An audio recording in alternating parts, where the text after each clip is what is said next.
Sardegna Motor News, Massimo Mocci, Motoclub Arborea. Massimo, un'impressione della gara di oggi?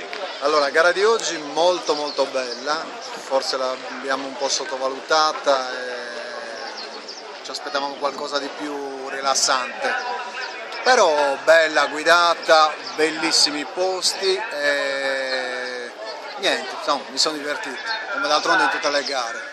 Il risultato finale? Il risultato finale ormai diciamo che sento il peso degli anni.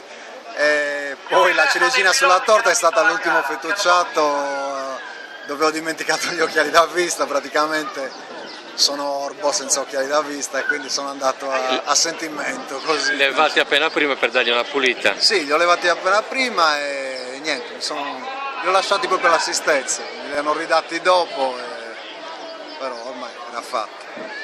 Hai qualcuno in particolare da ringraziare? Sì, ringrazio Zaira di Planet Motor, l'Ami Bike concessionario Usaber, diciamo che sono i due concessionari che mi danno sempre una mano, un supporto sempre gradito, insomma. Massimo, ricorda in quale categoria stai correndo quest'anno? Io ormai corro nella Veteran, tra l'altro mi piace molto stare nella Veteran, siamo tutti amici ho 50 anni, di conseguenza le classi non ne posso fare.